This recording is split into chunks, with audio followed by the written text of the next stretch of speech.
Order. It's Committee of the Whole, April 11th, 2024, Council Chambers at Modi.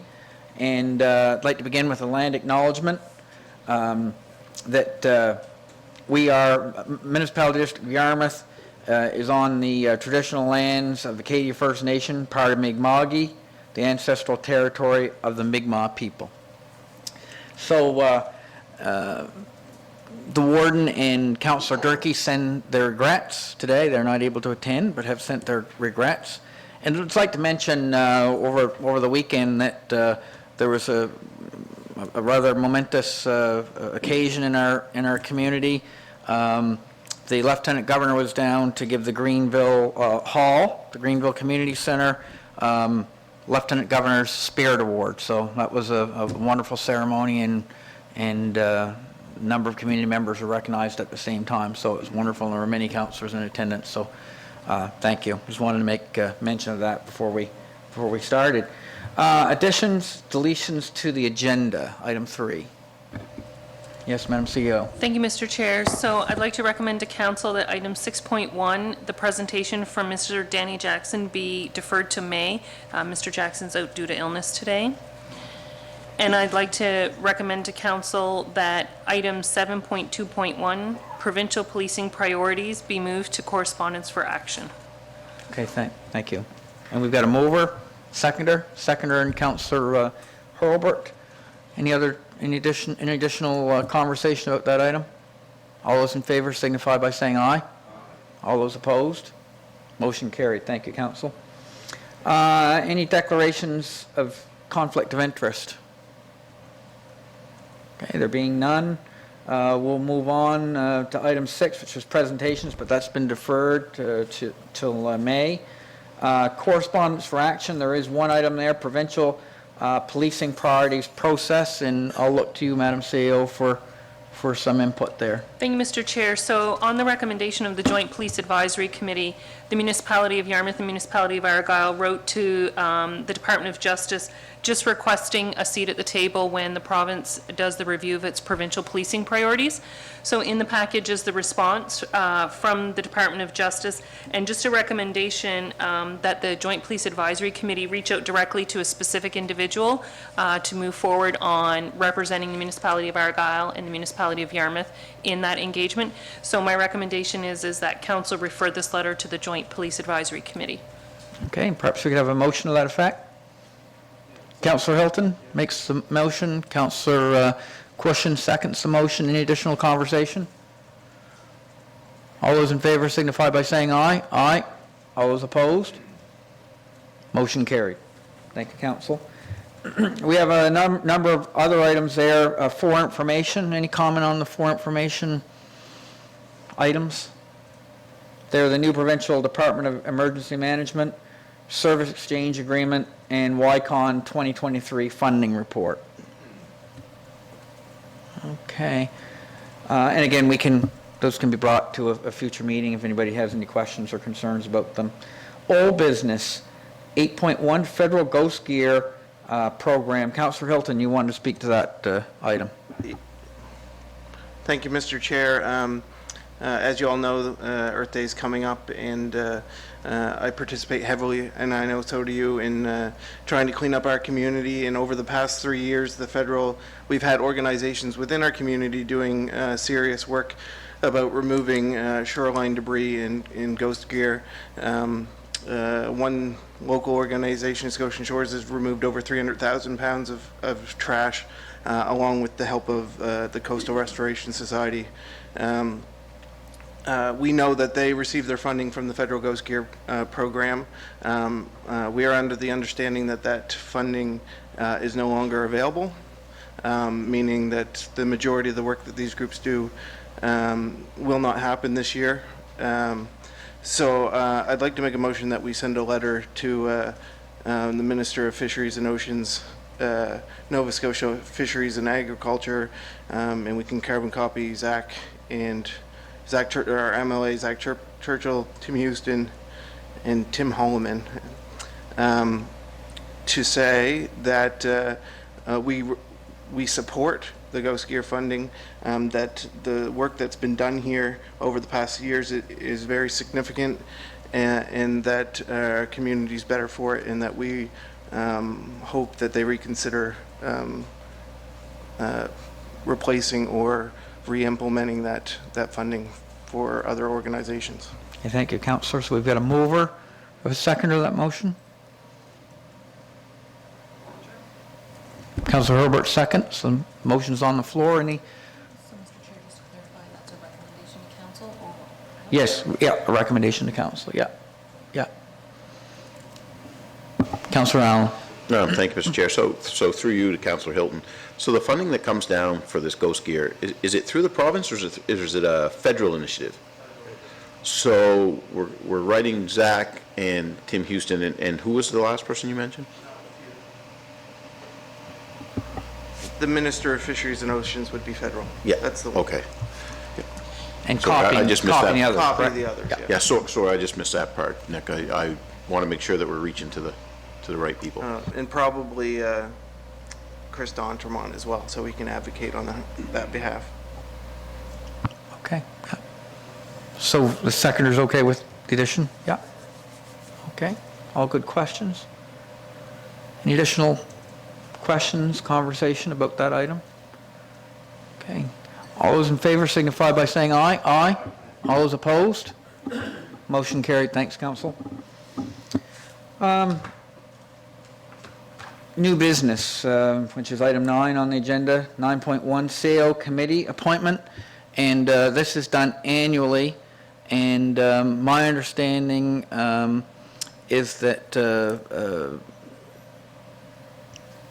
well, it is that the warden's the chair, the deputy's on, and then there's one other counselor. So, Madam CEO, perhaps you could, for the benefit of the council and the community, indicate who's been on the council to this, who's been on that committee to this point as a counselor. Sure. So the CAO committee was stood up in December of 2018, and councillors who've sat on it in the past include the previous warden, the current warden as the deputy warden, the current deputy warden as the deputy warden, the current deputy warden as a member of council, so as well as Councillor Durkee, Councillor Allen, and Councillor Hurlbert. So the terms of reference require that the 3 members of the committee be the warden and the deputy warden, and then 1 additional member of council, which the appointment changes year over year. So Councillor Hurlbert was appointed in April last year, and so we're April again, and so it's time for council to consider who their 3rd person will be.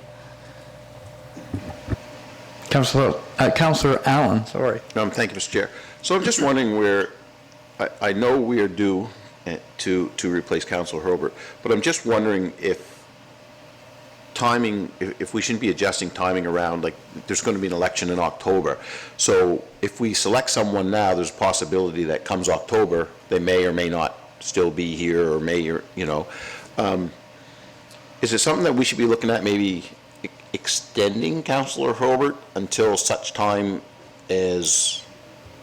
She's not here. No, such time as like after the election, when we do our selections to sit on other committees, such as, you know, Mariner Center, doctors, things like that. Should it be moved to the same time frame as the rest? So the terms of reference are silent on that. There are 2 main functions of the CAO committee. One function is the annual performance management cycle, which is about to begin, which needs to happen before the election.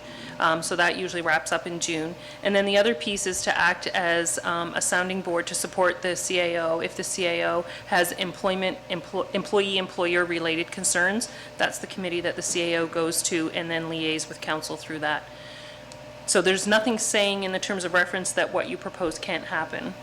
It's the pleasure of council. Yeah, because the only thing I'm getting, you know, to the point that is where it's a year-long term, it fits as long as there's no election in the middle of it. But this year, you know, due to the circumstances that there will be an election, you know, it's hard to put someone on that will only be there for the next 6 to 8 months or 8 months, and then maybe off. So what I'm wondering is if Councillor Hurlbert would be willing to stay until such time as we elect to all the other committees, and then include this CAO committee into that timeframe, and then start the yearly process from there, moving forward. Yeah, that's right, Councillor Allen, because in November, after the election, when the council sits down to do the committee appointments, they can determine then if they want to make that an 18-month appointment, so that it coincides with the cycle for the review. That's the primary function of the committee, is the Right. annual review, so that's the timetable that will drive the cycle, but that doesn't mean that this appointment couldn't be extended if that's the pleasure of council, and then the new council could make the appointment for 18 months in the first year to coincide with a spring appointment annually. Well, I guess if it's. It's 6 of one and half a dozen of another, Right, essentially. Right, okay. I'm not sure, it's really up to the pleasure of council, I guess. but, It's up to the pleasure of council, so So, I guess would Council Herbert be willing to stay on? I would suggest probably before they make the motion that maybe you, Councillor Herbert would say, yes. All right, well, then Okay, yeah. I'd like to make a motion that Council Herbert remain on the CAO committee until such time as The election takes place? the election takes place and the new committees are set up, and then we can discuss the term of reference at that point. Okay, perfect. So we've got a mover, we've got a seconder, and Councillor Cushion. Any additional conversation? All those in favor signify by saying aye. Aye. All those opposed? Motion carried. Congratulations, Councillor Herbert. You're there till the end of the term, for sure. Okay, thanks. Thanks, Council.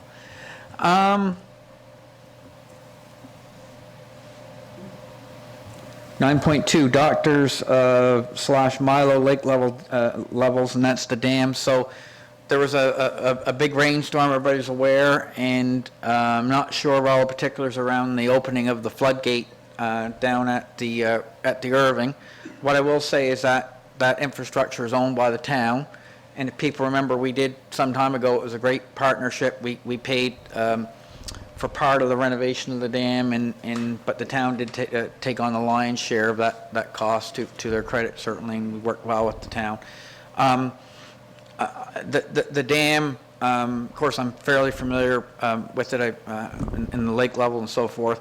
So this last go-around, I think maybe a little bit more rain occurred than probably lots of folks thought, and the ground was soaked up. So the lake level did come up, probably the second highest point that I've seen it come up. So I'm not sure just when the dam was opened up. I mean, obviously it flows over the top, but it's not enough to take it off quick enough to not have a little bit of property damage and that type of thing, and especially less so on Milo than on Doctors Lake. But in any event, I was thinking that perhaps, Madam CEO, if you would perhaps just have your staff work with the staff of the town, maybe to discuss that event. It's always tough because if you open it up too quickly in the summer, the lake levels go down, and it's bad for recreation, boating, and that type of thing. But sort of winter, spring, if it's not opened up soon enough during these, very, very occasional events, I'm not saying that's the issue here, but sometimes the lake level rise and does cause some property damage and difficulties for folks. Things float off the shore, and there can be a little bit of flooding to homes and that type of thing. So if that's okay with council to probably, yes. Yeah. Councillor Herbert? There we go. I'll make the motion that that council ask staff to work with the town of Yarmouth to determine when the best time is to open and close the dam. Yeah. Is that good enough? Yeah. Recommend to regular council? Or do we need to just, Question for clarity, please, Yes. Mr. Chair. So is it about determining when or understanding how the town determines when? oh, yeah, I guess, yes. Yeah, okay. Understanding, yeah. Yes. Yeah. And we have to recommend that to regular council? I think probably it's Yep. best procedure. There we go. Seconder? Second by Councillor Allen. Any other conversation, discussion? Yes, Councillor Allen. Thank you, Mr. Chair. Yeah, I'd like to understand how hard it is to do that. I know the people from Lake Milo, and I would say right up through to Doctor's Lake, I mean, you're kind of lucky in the fact that if they can open that, the people that have properties are kind of lucky on the fact that if they can open that, you know, it can drain it off, because there's a lot of other lakes and areas around our area that don't have that luxury. Yeah. You know, and they lose part of their property and things get washed away as well. But, you know, I guess if we can alleviate it for some, I'd like to be able to alleviate it for everybody, but we can't. So, yeah, it would be nice to know just what the process would be and how much work it is, you know, in case something happens, that we know there's an event coming and we can keep an eye on things. Yeah, thank you. Thank you. Councillor Cushing, Thank you, Mr. Chair. Concerning the Lake Milo Dam, Doctor's Lake, we've had an abnormal amount of rain this spring. And where I live, over in Pembroke, our Chicago River in the Chicago marshes, I've never seen so much water there after each rain. So with that amount of water coming down through the Chicago River and flows out through Pembroke Dike, it is a lot of water that has fell, and it takes time to drain it off. And the town are able to open their dam up some, but again, they have to be careful on how they do that to make sure that it drains properly. Because I go out towards Rennerton quite often by the the Tusket Dam, and there was so much water coming out of those three gates here a while back, it was almost up to the road before the dam, almost up to the road. I've never seen so much water come down through there, and I've been traveling that area for 37 years, so. So this has been abnormal. That's the amount of rain that we've had, so I think we've got to just be a little bit patient with the town and so forth. Thank you. oh, yeah, absolutely. It is just an abnormal event, but again, better for us to understand a little bit more, and if there's any additional improvements that could be made, that would be great too. But no, I think that generally speaking, a good job and a good partnership with the dam and the lake levels and those types of things. Okay, thank you, Council. We did vote on that, did we not? Yeah. No, we didn't. Okay. All those in favor signify by saying aye. Aye. All those opposed? Motion carried. Thank you, Council. Excuse me.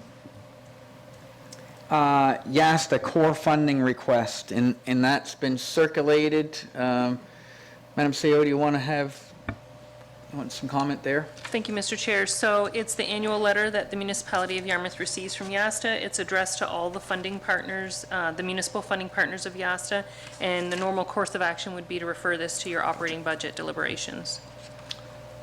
Okay, we have a motion. Councillor Hilton? That was actually what I was thinking as well. But before I move through you to the CAO, do we know if that's a significant increase, same, similar? The contribution in the fiscal year that just ended was $88,250, so it's approximately an 8.2% increase.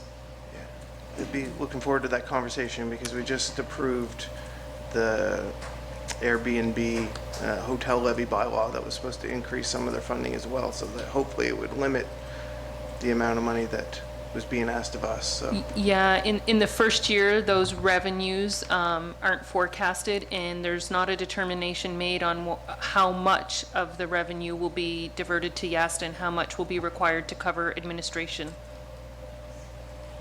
Okay, look forward to that conversation. I'll move that we, recommend to regular council that we move this to our budget conversations. Okay, thank you. Seconded by Councillor Allen. Comment? Yeah, thank you, Mr. Chair. Through you to our CAO, will we receive an actual budget from YASTA as to where and how the money gets spent? Do we typically receive a budget? Because Normally, the board has the authority to approve the budget. What's required in the intermunicipal agreement is just an amount of the ask. what the municipality of Yarmouth does see is the audited financial statements, which would have the income statement in there, which would have shown the expenses and revenues by category. And we have that now? We do, yep. We can make Okay. sure that's provided to council for the conversation. Okay, yeah, that's what I was looking for. Okay, thank you. Thank you, Counselor. Okay, all those in favor signify by saying aye. Aye. All those opposed? Motion carried. Thank you, Council. Item 9.4, there's a letter concerning the carbon tax, and Councilor Hilton, you want to speak to this issue? Thank you, Mr. Chair. Since our last meeting, we're all aware that carbon tax has been increased. We know that our residents are struggling. We've heard it from many of the residents in our community. The additional taxes need to, at this point in time, we shouldn't be putting additional taxes onto our residents. I do agree with the letter from Premier Tim Houston to the Prime Minister, and since then, I've also read the letter back from the Prime Minister back to Minister Houston, acknowledging that they're willing to sit down and have a conversation about what other options may exist. So, you know, this is bigger than party lines. We know that it's not just our government, it's a number of other governments, including Newfoundland, which is a Liberal government. So I just want to be very clear that this is not about party politics. This is about what these issues are doing to the residents of Nova Scotia and our neighboring provinces.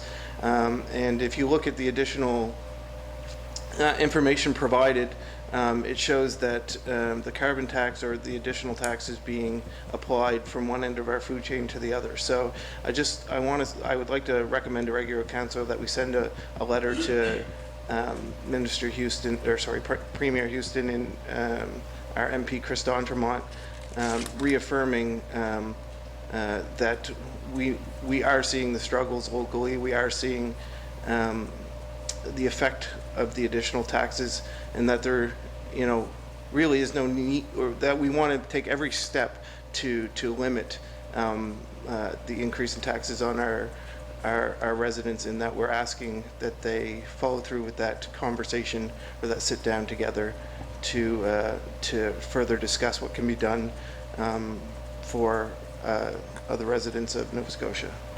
Thank you, Councillor. We have a seconder for that motion. Seconded by Councillor Allen. Councillor Allen. Thank you, Mr. Chair. Boy, I agree with this. I feel like we knew these were coming. This is probably a letter we should have been sending a while ago.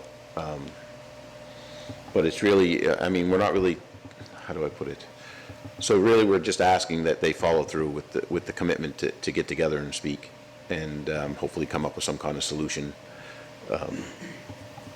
to reduce some of these taxes, because it's just piling on at this point. So, but yeah, I just, unfortunately, and I appreciate what Councillor Hilton's doing, but I feel like, you know, we knew this carbon tax was coming months ago, and these letters have been sent, and we're kind of behind we should have been earlier, I think. That's just my opinion, but that's, you know, it is what it is. We're getting there, so hopefully they can sit down and have this conversation and get something resolved. Councillor Herbert. Thank you, Mr. Chair. While I agree with some of the points, I'm hesitant to get in the middle of a provincial, federal issue. And I know that we are here to represent the people. So the motion as it's worded, could you read that back?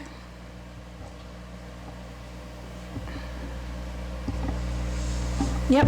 The motion, as I heard it, was to send a letter to Premier Houston and MP Chris D'Entremont reaffirming that we are seeing the struggles locally and the effect of the additional taxes, and to take every step to limit the increase of taxes to residents, and follow through with the conversation to further discuss what can be done for the residents of Nova Scotia. Councillor Herbert. Thanks.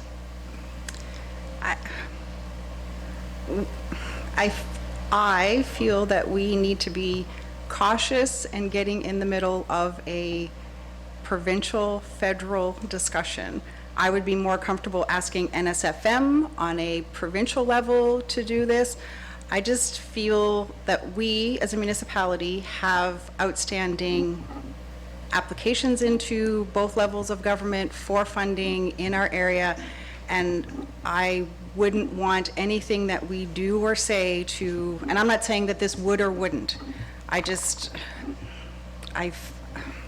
torn, because I feel like I know that we are increasingly getting, more and more tax, and, the cost of things are going up, but I just don't want to get in the middle of a provincial federal struggle and feel like we're being left out once again. I guess that's my concern. Councillor Cushing. Thank you, Mr. Warden, Deputy Warden. I agree wholeheartedly with Councillor Hurlbert. As a municipal council, we deal with municipal activities or decisions. And again, this is a province in the FIDS, place for discussion. I certainly do not agree with the carbon tax. Don't get me wrong there. I think it's terrible. But again, we should be dealing directly with municipal problems and how to fund things and how to solve some problems. But yeah, I just I'm a little cautious about jumping on board with a letter to the Premier Houston with that wording. But that's my opinion. Thank you. Thank you. Councillor Hilton. Thank you, Mr. Chair. And in the motion, I didn't say that we were going to speak out directly against, that we are 100% against the carbon tax. I'm the same as you. I feel that we are being overpressured, and I want to make sure that we're doing everything we can as local representatives to push those conversations. So it's not a letter where we're taking sides. We're encouraging them to get in a room to have deeper conversations, because you're right, it is their responsibility. But it's also good to know that they have our support when they do that. To the NSFM comment, I was going to include that in the motion that we send the letter to them as well, but we know that NSFM is the first of next month, so I was going to try to have that conversation in person to see what role they could play in that. So that's why I didn't include it. So this is just a letter saying that it's budget month. We know the struggles that our residents are having, and we want to do everything we can to limit that struggle. So I'm still in favor of it. I don't think we're picking sides. I think we're just recognizing the fact that residents are feeling the pinch. Thank you, Councillor. Any additional comment from anybody? I guess my comment would be is that I guess the overarching factor for me is that in all this, and I'll be voting in favor of the motion, is that that additional tax does drive inflation. It adds costs to trucking. It adds costs, whatever you buy. I mean, generally comes via air freight or rail or ocean or so. In any event, it is an additional cost. So I think those partners should get together and see what they can do to relieve the high inflation environment that everybody's suffering with, including all our residents. So I'll be voting in favor of the motion. Any additional comments from council? All those in favor signify by saying aye. Oh, sorry. I'm just jumping in at the last minute, Mr. Chair. Yeah. I don't want to be redundant. I'm hoping I'm using the word right. Could you read that back one more time, please? Because there is one part in there that I think I'm like Councillor Hilton, and I agree that I want to be encouraging of the conversation without actually picking sides, because I don't want this to be, a party thing. So I just want to make sure 100% that the way you interpreted it is the way I am voting for it. Oh, my apologies. The motion, as I heard and understood, was to send a letter to Premier Houston, MP Chris D'Entremont, reaffirming that we are seeing the struggles locally, the effect of the additional taxes, and to take every step to limit the increase of taxes to residents, and follow through with the conversation to further discuss what can be done for the residents of Nova Scotia. Counselor? Thank you. So my concern is just the part about us, about the, when you specifically mention the tax part,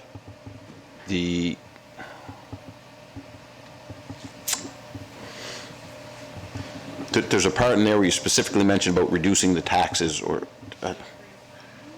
you said limiting the increase of taxes.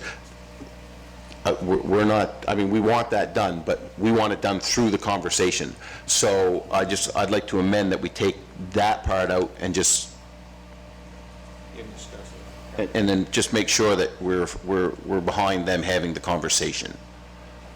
So, Counselor Allen, what is the amendment you're proposing? Because we'll need to move an amendment to the main motion. I'd like to amend it that we take the part out about the actual, about them reducing the taxes, but make sure and just leave that part out.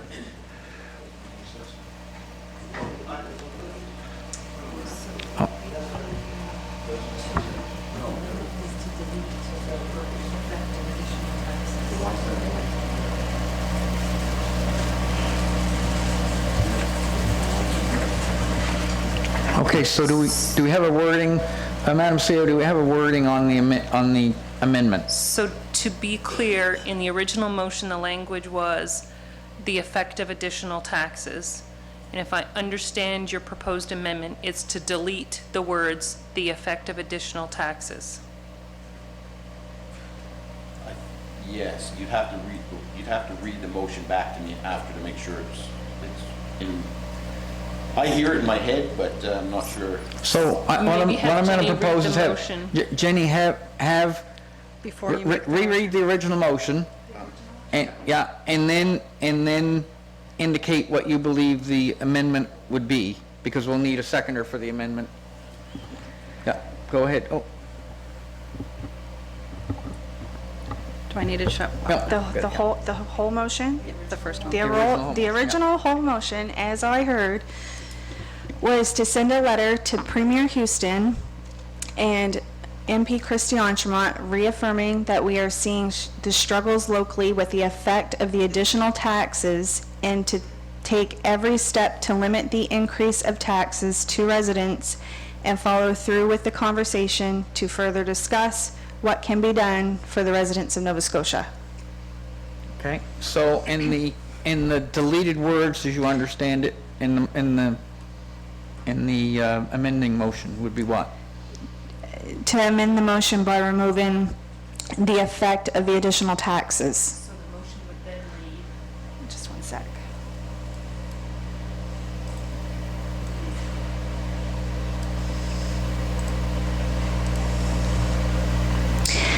To send a letter to Premier Houston and MP Chris D'Entremont reaffirming that we are seeing the struggles locally and to take every step to limit the increase of taxes to residents and follow through with the conversation of discussing what can be done for the residents of Nova Scotia. Counselor? Yeah, no, I guess I'm talking about them, I'm going from the take every step part, because I feel like we're instructing them on what they have to do, and I don't feel like that puts us out of our lane.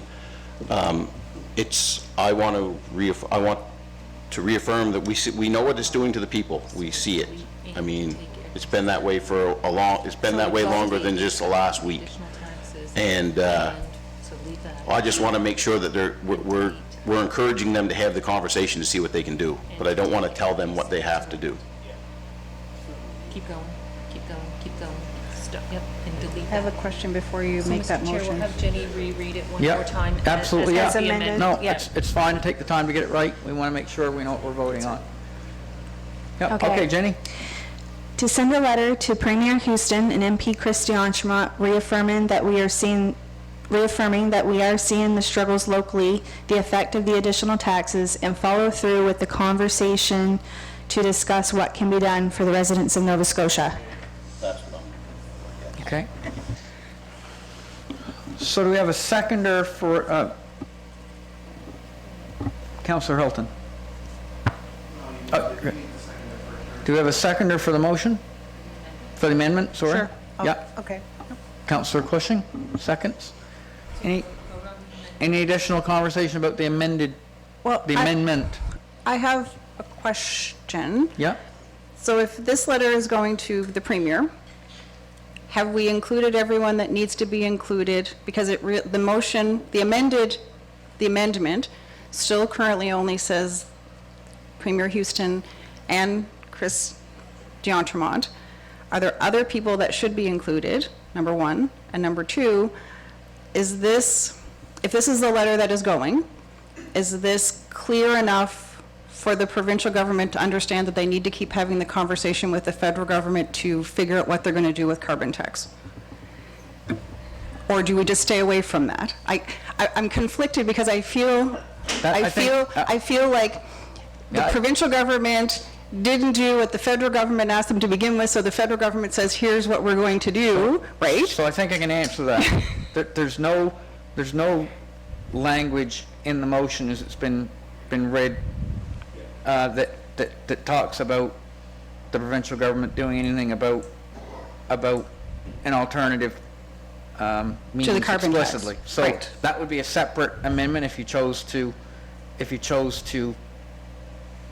introduce that after this one's discussed. So this one's about taking something out. I think you're talking about adding something in, which is another issue that you may want to exercise, but I think we'll deal with this one amendment, then if somebody else wants to have another amendment before it's voted on, then we can do that. So, Mr. Chair, if I could, so just to be clear, what council has before them right now is to vote on simply striking those words. That's all Correct. you're voting on right now. You're not voting on what the final motion will be. Right. So it's striking these words. If you wanted to add something else in, that would be another potential amendment that anybody may put forward. Councillor? Thank you, Mr. Chair, and I won't be voting in favor of the amendment because I don't think the original motion was instructing anyone to do anything. It was recognizing the fact that we do realize that taxes are high, we do realize that the carbon tax is affecting citizens, and that we want them to do everything to reduce taxes. That's really what our jobs are, is to do everything to mitigate the risk to our residents. So I'm good with the original motion. It doesn't even, it's in response to the letters that have been sent, so you have to recognize in our letter what we're talking about, which is the two letters that talk about reducing taxes. So I didn't instruct them to do anything. It doesn't talk about party politics. It doesn't provide them direction. I will be voting in favor of my original motion. Okay. Thank you, Councillor. Councillor Cushing? Thank you, Mr. Warden, Deputy Warden. I hear what Councillor Hilton is saying, but we're addressing our province, which is Premier, and we're addressing the federal government through our Member of Parliament, Chris D'Entremont. And I think what we're asking them is to continue on, or to have that conversation about the carbon tax. We don't want to suggest to them that we're to bring it down, or we wanted to bring it down, yeah, but it's more important for us to just to get them talking to see what can be done, see if Premier Houston has a better idea. Okay. Any additional comment before we, yeah, Councillor Hilton? Thank you, Mr. Chair. And what I just heard from Councilor Cushing is you just said we want them to take it down. And I've heard that from a couple of the people around this table. So there's nothing wrong with recognizing in the letter that the municipality of Yarmouth wants them to do everything they can to mitigate or lower the carbon tax or any other additional taxes. I didn't even say carbon tax, I said additional taxes. So there's nothing wrong with recognizing our position. If it's not your position, vote that way. But if you are in favor of lowering the carbon tax or additional taxes, the original motion should stand. Okay, thank you, Counselor. Okay, there being no other lights lit up, I will call for the vote, and this is not on the original motion, this is on the amendment to the original, which strikes the language. So all those in favor signify by saying aye. All those opposed, nay. Certainly, yeah. Everybody's name recorded? Okay, yeah, yeah. So by a vote of 3 to 2, the amendment carries. And so now we're going back with the language struck out to vote on the main motion. Yes, Councillor Herbert. Thank you, Mr. Chair. So this goes back to my comment during the amended comment, which I guess you're right, wasn't appropriate. So if the purpose of this letter is to ask the provincial government to continue the conversation with the federal government, taxes in general, or specifically the carbon tax, because what we have before us are letters about carbon tax. I can't say one way or another whether personally, but I think as a municipality, we need to be clear in this letter. Are we talking about taxes in general to the provincial government, or are we talking specifically the carbon tax? Because that's the letters that started this conversation.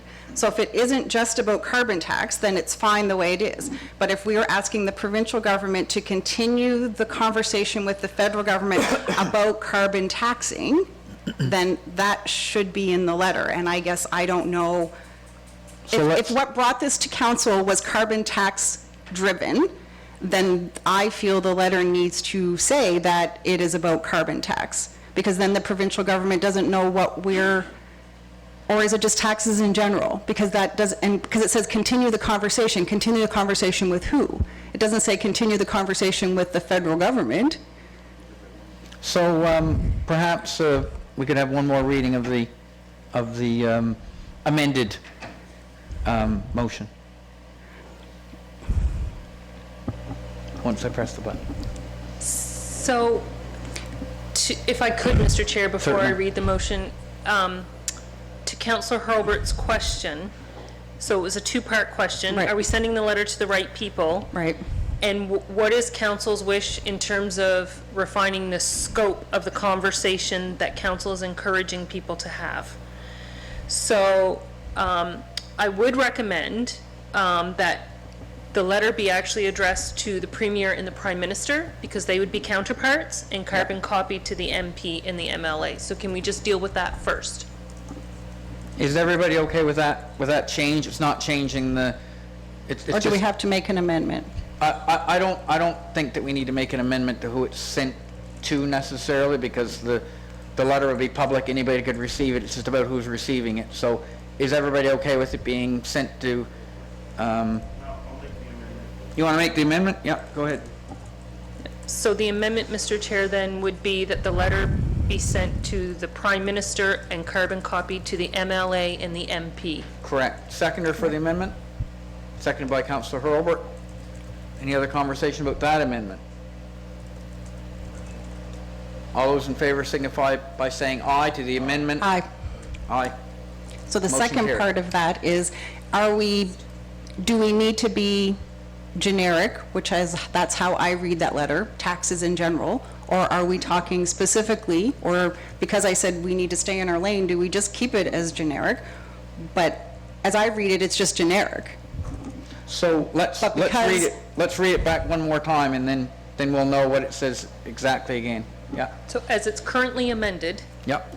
moved by Councillor Nick Hilton, seconded by Councillor Daniel Allen, to recommend to regular council that a letter be sent to Prime Minister Justin Trudeau and Premier Tim Houston, reaffirming that council are seeing the struggles locally and the effect of additional taxes, and follow through with the conversation to discuss what can be done for the residents of Nova Scotia. So there is not a reference, in fact, around the conversation to discuss anything specifically around taxes. It's just around what can be done for residents of Nova Scotia, Yeah. even more broadly. Yeah, it's very broad. Okay.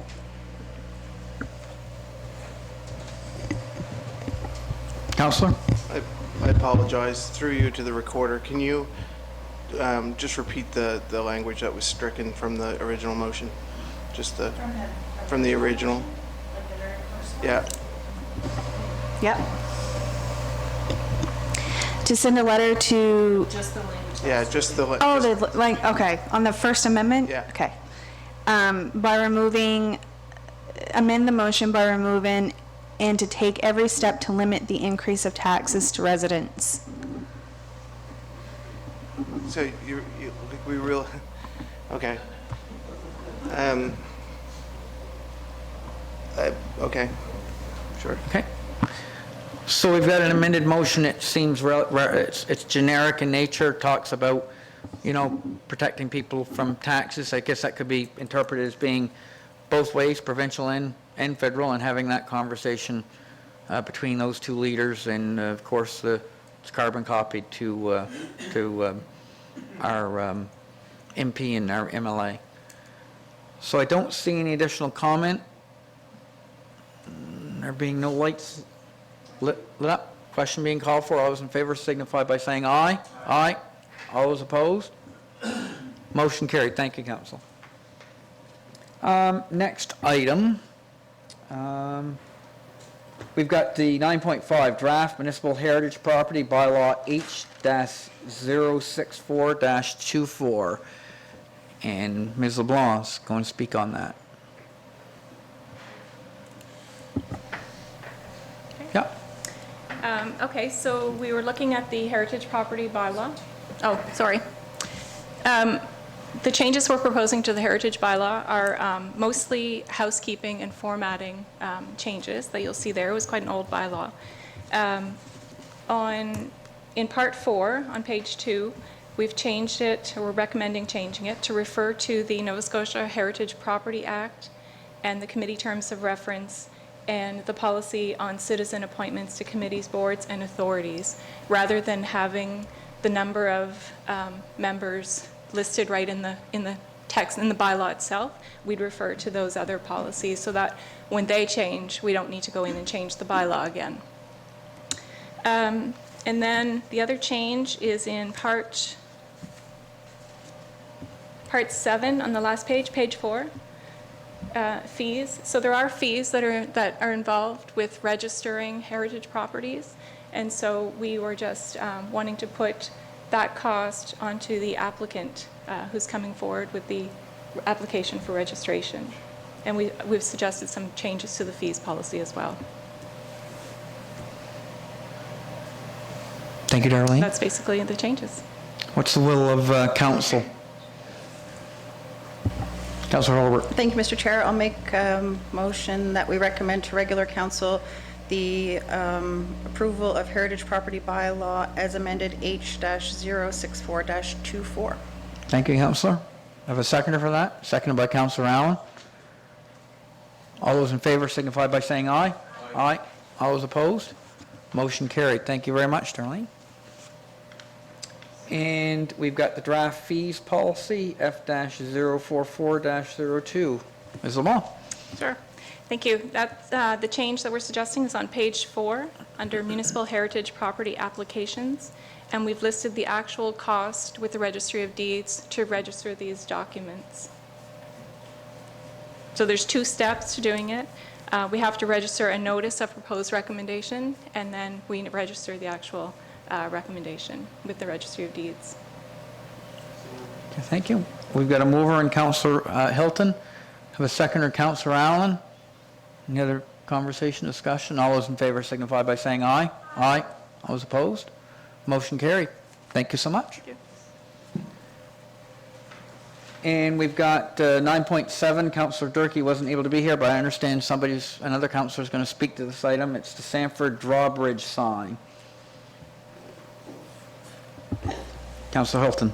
Thank you, Mr. Chair, and the residents of Sanford and surrounding communities are working hard to repaint the drawbridge, clean up the area, and make it a tourist attraction. And one of the requests was signage in the community directing them to our to our local, to the property itself. So I know that we're doing other work when it comes to signage, and would like to make a motion to recommend to regular council that we add investigating the cost of signature type signage to the Sanford drawbridge for, the request is to explore the cost for 3 locations, a sign in Milton by Highway 304, Darlings Lake Road, and Highway 1. And the top of the Ross Durkee Road, that seems before, but Milton by Highway 304, Darlings Lake Road, Highway 1, and the top of the Ross Durkee Road. Okay, so we've got a mover, we have a seconder on the motion. Councillor Allen seconds the motion. Any additional conversation? Just that it's the smallest wooden drawbridge in the world, I guess. So. I thought you were going to say print. But it is. It's a wonderful asset. So all those in favor signify by saying aye. Aye. All those opposed? Motion carried. Thank you, Council. And that brings us to public comments. Do we have a list of people who'd like to publicly comment today?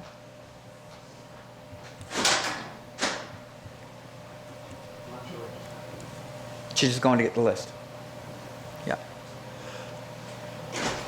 And we've got, for those people who are watching or who will be watching online, we've got a good attendance today. It's excellent. Thank you for everybody for coming out. Thanks, Jenny. Okay, we have two people like to present for 3 minutes. Dean Thibodeau first. Dean, welcome.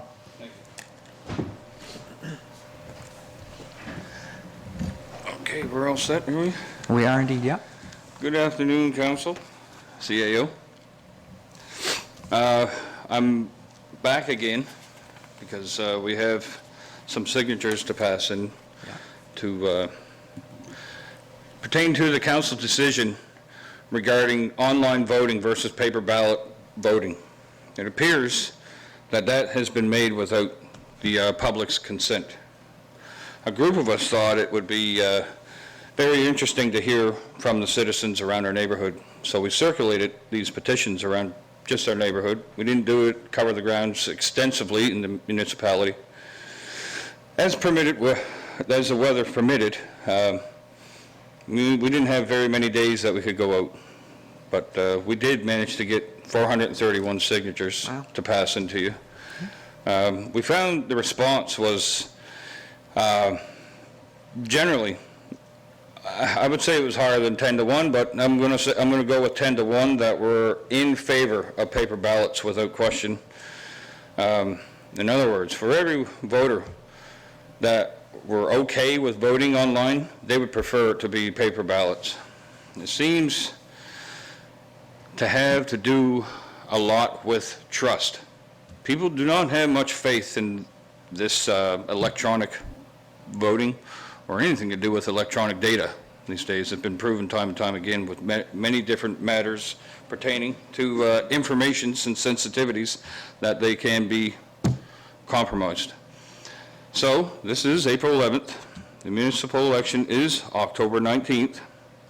That allows 6 months to do this. Some of the hurdles that can be cleared are pretty straightforward. We need pencils, we need some paper ballots to make, we need some paper to make ballots, and we need some boxes to put the ballots in.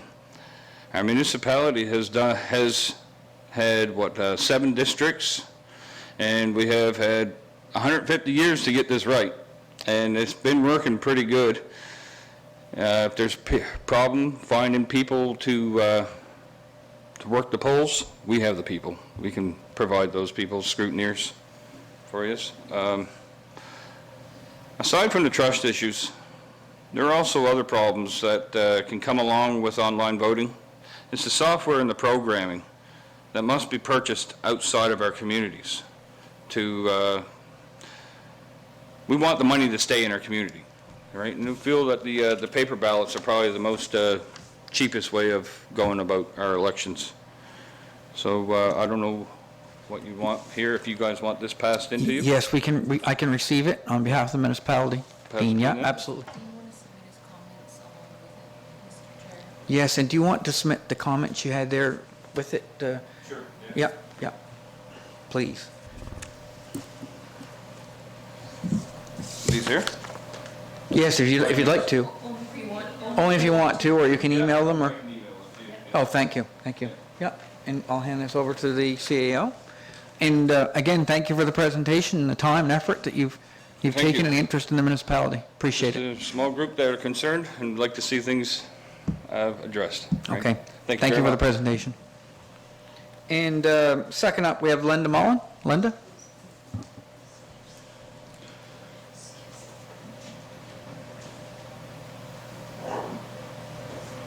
Welcome.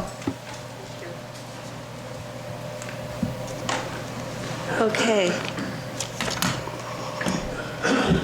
Contrary to what I've heard, I believe it is municipal council's responsibility to represent our wishes and needs to the government. With that in mind, I don't think this is going to go over too well, but anyway. The citizens of Yarmouth Municipality are requesting that municipal council send a strongly worded letter to Premier Tim Houston and the provincial government that we, the citizens, strongly object to our medical information being shared. This is in contravention of the Privacy Act, which guarantees doctor-patient confidentiality. This extreme overreach by government is a step towards facilitating the signing of the pandemic treaty with the World Health Organization, which Prime Minister Trudeau is expected to sign in May. This treaty will, in effect, forfeit our rights to an unelected body, the head of which is not a doctor, but rather a former Ethiopian terrorist. It is imperative Council convey to government our strong opposition to this infringement on our rights to privacy on the citizens' behalf. Bill 419 under the Financial Measures Act must be rescinded. Thank you. Thank you, Linda. Yeah, and if it may be also useful to send that in via email as well to council. Yeah, thank you. Okay, thank you, everybody. It's always wonderful to hear from the residents, and I think that the three-minute slots are working probably as intended. So thanks again for your input, and I'll look for a recess to move into camera. 5 minute, yeah. Mover and seconder, all those in favor signify by saying aye. Aye. Those opposed, motion carried. Thank you, everybody.